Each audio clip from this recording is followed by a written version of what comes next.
Distribución de probabilidad discreta y continua. El día de hoy vamos a hablar sobre la distribución de Poisson. Yo voy a realizar el punto 4 de la actividad. En este punto lo primero que tenemos que validar es si cumple con las condiciones para poder realizar entonces la actividad con esta distribución Poisson. ¿Listo? Entonces, teniendo en cuenta esta actividad, los eventos que ocurren de forma independiente es que cada llamada es un suceso independiente de los demás. En el segundo, que es la tasa de promedio de ocurrencias, es constante. En este caso, el promedio es de 6 llamadas por hora y se mantiene estable en el intervalo. El tercero es que no ocurren dos o más eventos simultáneamente, es decir, estas llamadas se registran de una en una o no de manera acumulada. El número de eventos depende solo de la duración del intervalo de tiempo. Esto importa mucho en la longitud del tiempo observado, no en el momento exacto en el que se empieza. Como todas estas condiciones se cumplen, podemos decir que esta situación sí puede ser modelada con una distribución Poisson, donde el parámetro lambda es igual a 6. Entonces vamos a empezar a realizar la actividad. La pregunta B es si la probabilidad de que se reciban exactamente 2 llamadas por hora. ¿Cuál es la probabilidad? Entonces vamos a calcular con la fórmula de Poisson, que es la siguiente. Lo que vamos a realizar entonces es reemplazar todos los datos con los datos que nos está dando la actividad. Vamos a calcular ya después paso a paso y lo que hacemos es lo siguiente. Cuando realizamos la solución va a quedar lo siguiente. Por lo tanto, la probabilidad es aproximadamente del 4,46%, lo que indica que es un poco probable que solo se reciban 2 llamadas en una hora. Ahora vamos a hacer la actividad C del cuarto punto. ¿Qué probabilidad de que se reciban máximo 6 llamadas? Ahora queremos saber la probabilidad de que se recibieron como máximo 6 llamadas, es decir, la siguiente fórmula. Esto quiere decir que vamos a sumar las probabilidades desde 0 hasta el 6. Calculamos los términos y redondeamos con lo siguiente. Cuando sumamos ya la totalidad, podemos sacar un porcentaje que sería la probabilidad de recibir máximo 6 llamadas es del 0,606 o el 60,6%. Entonces vamos a realizar la siguiente actividad, que es la D de la pregunta 4, que qué probabilidad hay de recibir al menos 4 llamadas. Para calcular esta probabilidad de que se reciban al menos 4 llamadas, vamos a usar el siguiente complemento. Después lo que vamos a realizar es que lo vamos a calcular y luego lo vamos a sumar de la siguiente manera. Nos va a dar el siguiente resultado. Por lo tanto, la probabilidad de recibir al menos 4 llamadas es del 0,849 o del 84,9%. Esto quiere decir que en la mayoría de las horas se recibirán 4 o más llamadas. Vamos a realizar el siguiente punto, que es el desviación estándar. En la distribución Poisson, la desviación estándar se calcula con la raíz cuadrada del parámetro lambda. Entonces, vamos a hacer lo siguiente. ¿Qué significa esto? Significa que aunque el promedio sea de 6 llamadas por hora, el número real de llamadas puede variar aproximadamente entre más o igual a 2,45 alrededor de ese promedio. En conclusión, el modelo Poisson nos permite estimular la probabilidad de ocurrencias de eventos poco frecuentes como llamadas en una línea de atención o en estos casos. La probabilidad de exactamente 2 llamadas es del 4,46% y la probabilidad de recibir máximo 6 llamadas es del 60,6%. La probabilidad de recibir 4 llamadas es del 84,9% y la desviación estándar es del 2,45%. Esto muestra la variabilidad normal esperada en el número de llamadas por hora. A continuación les voy a dejar con mis compañeros. Hola profesor, a continuación nos ubicaremos en la aplicación del punto 5 de la guía de nuestra actividad, que tiene como contexto la siguiente situación. Nos dice: la prueba Saber Pro se compone de 5 módulos que evalúan las competencias genéricas, lectura crítica, razonamiento cuantitativo, competencias ciudadanas, comunicación escrita e inglés.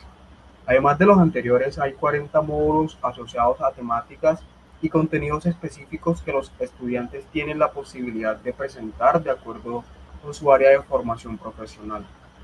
En el segundo semestre del año 2023 se encontró que los resultados se componían normalmente con un promedio de 223 y una desviación estándar de 23,4 puntos. Para este punto nosotros nos ubicaremos específicamente en la pregunta C, que contempla un rango y que nos dice qué porcentaje de estudiantes obtuvieron una puntuación superior a 200 pero inferior a 200 puntos en la prueba. Para ello empezaremos ubicando el valor z con nuestra fórmula general que nos dice que z es igual a x menos el promedio sobre la desviación estándar. Entonces encontraremos este primer valor de z que corresponde al puntaje de 200. Al ubicarlo en nuestra fórmula, ubicamos 200 menos 223, que es el promedio, sobre la desviación estándar, que es 23,4. Eso nos da este valor de menos 23 sobre 23,4, que nos arroja un valor z de menos 0,9829. Al ubicar este valor para encontrar la probabilidad en nuestra tabla de distribución normal estándar, buscaremos este valor de menos 0,9829. Menos 0,9829 está por aquí en esta fila.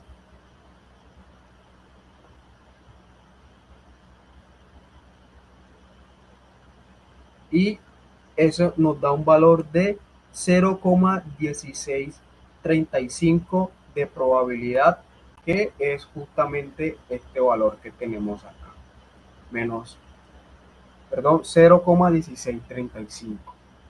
Tenemos ese primer valor z y ubicaremos el segundo z, que corresponde a los 230 puntos. Esa operación nos da 7 entre 23,4 y nos arroja un valor de 0,2991. Al ubicar ese valor de z, 0,2991 en nuestra tabla de distribución normal, 0,2791, nos da este valor de 0,6141, que es justo este valor que tenemos aquí. Pero como estamos hablando de un rango, lo que hacemos es restar las dos probabilidades, en este caso el 0,6141 menos el 0,1635, y eso nos arroja un valor de 0,4606.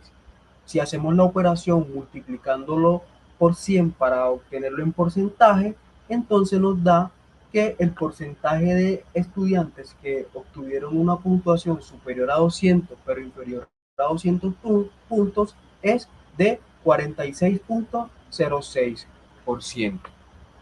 En ese mismo sentido, el problema o este punto nos plantea la siguiente situación y nos dice: el rendimiento de los estudiantes en las pruebas Saber Pro puede clasificarse en 5 grupos. Al 10% de los puntajes más altos se les clasifica como rendimiento muy alto. Al siguiente 20% se les clasifica como rendimiento alto. Al 40% central se les denomina desempeño medio. Y al contiguo 20% desempeño bajo y al restante rendimiento muy bajo.